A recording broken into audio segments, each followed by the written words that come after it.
Okay, good evening, NATS chatters. Welcome to the 2014-2015 season.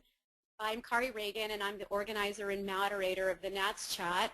And we are so excited to launch this year's season via video. Before we get started with Dr. McCoy, I want to just do a few thank yous very briefly. Starting with Tom Strother, who is the NATS Marketing and Communications Administrator. And without him behind the scenes making all this happen, it would not have. So thank you, Tom. Of course, Alan Henderson, our NATS Executive Director, who you see on video right now, who gave the green light when I brought this idea to him in July. So thank you, Alan. And on the left there, you see Dr. Scott McCoy, who will not only be our guest tonight, but also he and Inside View Press are responsible for sponsoring NATS chats this year. So thank you, Dr. McCoy.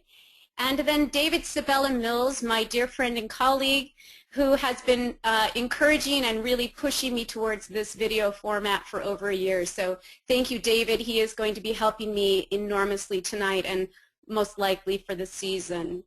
So in fact, I'll turn it over to David right now to give you a little tutorial that will help you, we hope. Hi everybody, thank you for joining us tonight. This is a landmark event, the inaugural video chat for NATS. I want to just orient you to the program that we're using. This is Gotomeeting, and there are several ways that you can ask a question and or be very interactive. You'll notice that you have the opportunity to raise your hand, the little hand icon next to your name, or depending on your computer, on the sidebar of your control panel. The control panel is the block of information that is hanging to the right of your screen. You can raise your hand to ask a question. When you do raise your hand, we will be alerted to that. If you have a microphone, then we know that, and we will unmute your microphone for you to actually speak aloud. If you're going to speak aloud, please be conscious of things in the background, like maybe a barking dog or telephone or other information coming through that you might not be aware of otherwise. If you do not want to speak aloud, you can type your question into the question box. Now all these things again are hanging down the right side. You should expand them, expand the question box, and ask a question. That will come to one of us, and either Kari or myself will read the question aloud to Dr. McCoy, and therefore he will answer live in turn. There are also some sneaky things to tell you about. We do have an attention meter. So we'll know if we've sunk to the bottom of your view or if we're at the top of your view. I just want to let you know that. And in future chats, we'll also have a more interactive polling session where you will ask a question and it will flash up on your screen and you'll be able to, in real time, press a button and answer the question. So it's a very interactive format. I see some people are aware of our attention meter because we've popped up to the top of your video screen. Thank you. That's good. And I do want to pass on a hello from Stella Hastings, Dr. McCoy. She's already saying hello from her location. So without further ado then, if there are no other issues pressing, I will turn it over to Dr. Scott McCoy. Dr. McCoy, I'm going to make you the organizer, the presenter, pardon me. And I will go off video. Yes, I'm going to go off video as well. Everyone enjoy the webinar. You will hear us from now on, but only see Dr. McCoy.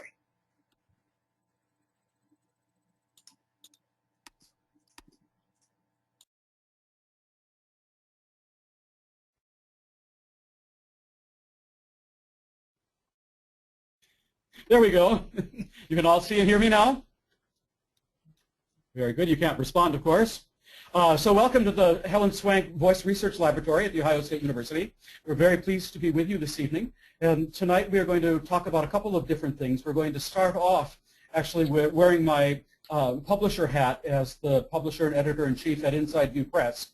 And then we will take a minute to give you an overview of the things that we can do in the Swank Voice Lab, and then just have a general discussion about different ways that we can look at the voice and the things that we might want to look for and what we can do in terms of voice analysis and how that might prove useful to us.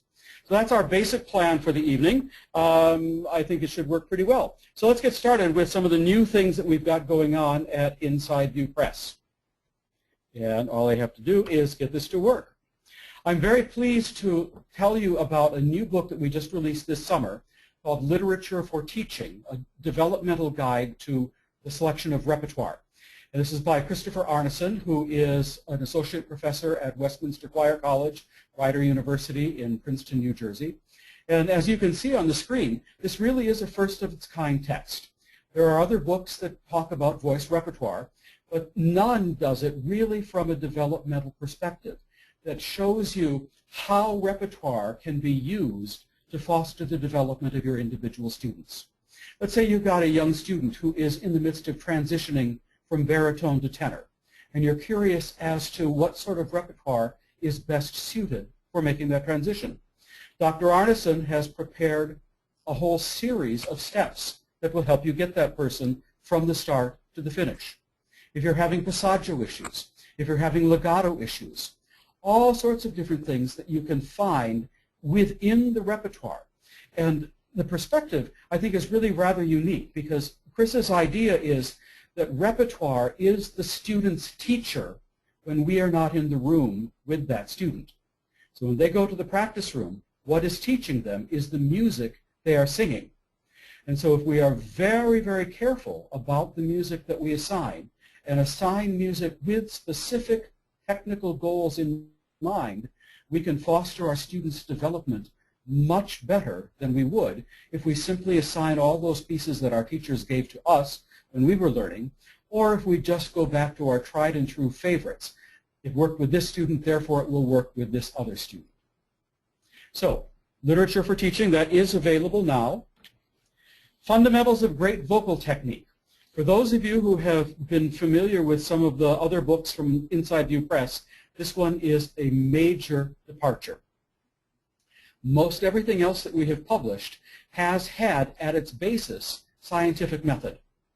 We are geared toward vocal artistry and making the most beautiful singing sounds that are possible, but the arguments that we have made as to how and why that can be done are based in evidence and looking at exactly how acoustics work, how physiology works to enable us to sing at our best and to make our most beautiful sounds. And that is a really important distinction because we need to remember that all of the science is only relevant if it helps us to sing more beautifully. Well, the Fundamentals of Great Vocal Technique by Michael Trimble is a very big departure. In fact, you could say that it is not just not scientific, it is blatantly anti-science in many ways. And what it does is show that there are many ways to skin this cat of getting to beautiful singing. Trimble was a very active singer in the middle part of the 20th century, and he shared the stage with most of the great artists of the middle part of the 20th century. And more importantly, he talked with them. He was curious. He asked them extensive questions in a different way than Jerome Hines did in his wonderful book, Great Singers on Great Singing. And Trimble goes back to the beginning of the recorded bel canto era at the start of the 20th century, looking at what people like Caruso did and what they said about what they sing and how they sing. And then he traced the evolution of Caruso's ideas through the great singers of the 20th century. And what he consistently found is that the people that we admire the most often talk about singing in very different ways than what a lot of teachers are espousing at this point in the 21st century. In some place, a dichotomy has come into being between practice of the great singers and practice of the current generation of teachers, and by extension, the current generation of singers.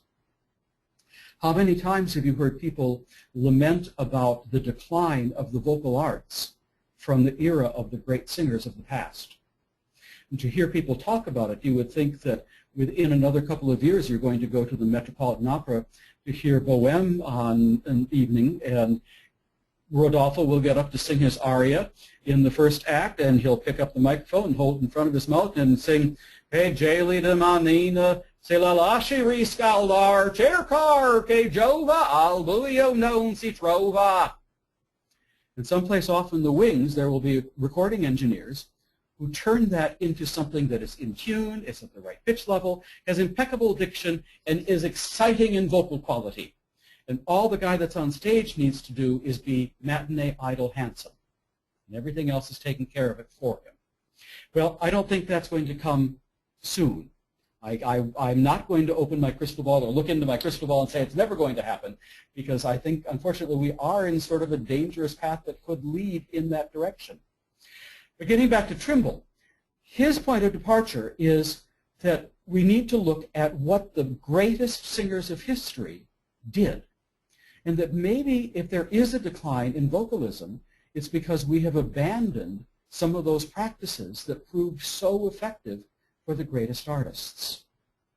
So I encourage you to read it. I promise you that it will be insightful. I also promise you that you will be infuriated by it at times. And that's part of the wonderful challenge of this book, because he's going to say some things that are going to make you scratch your head and say, what does he really mean by that?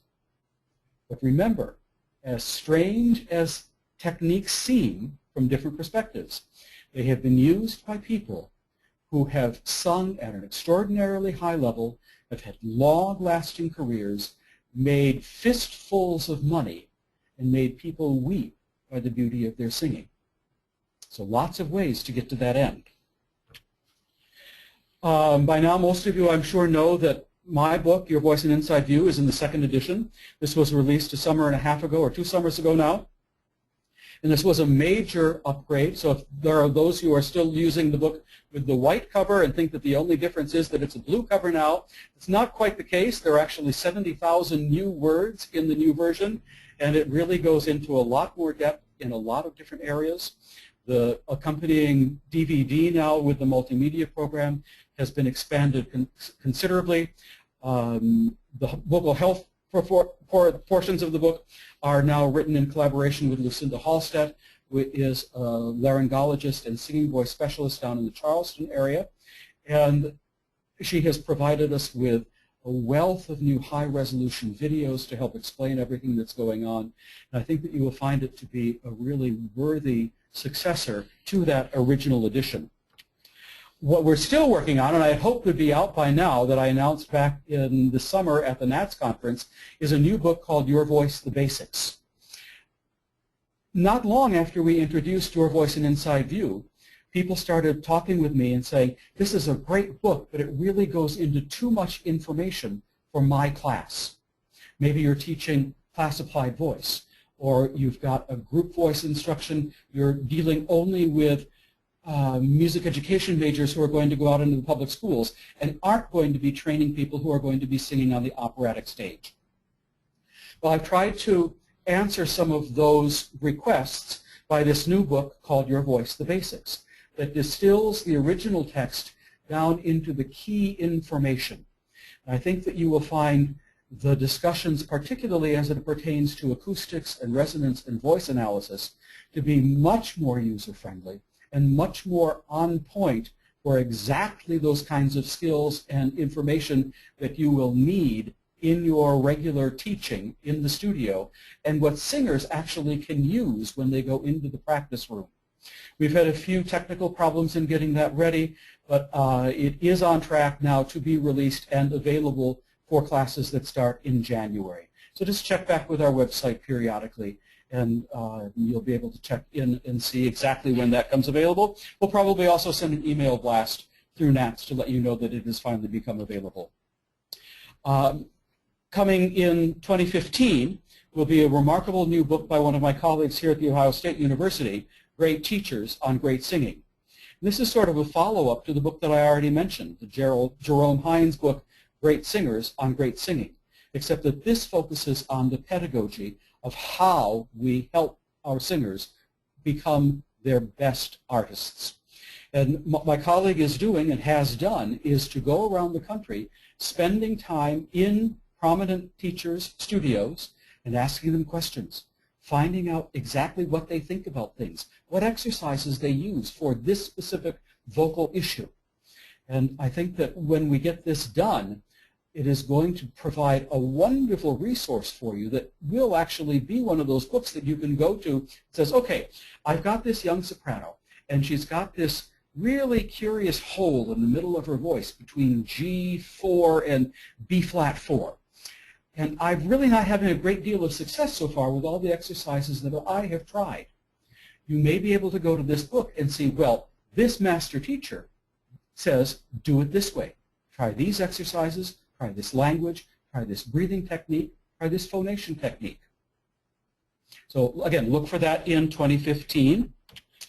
Ongoing products from Inside View Press, The Kid and the Singing Teacher, the wonderful instructional DVD from Robert Edwin and Barbara Arboleda. I hope that most of you have seen this at this point. We have a most rewarding independent music studio, Lori Lee Cosby, Donna Hines Sawyer.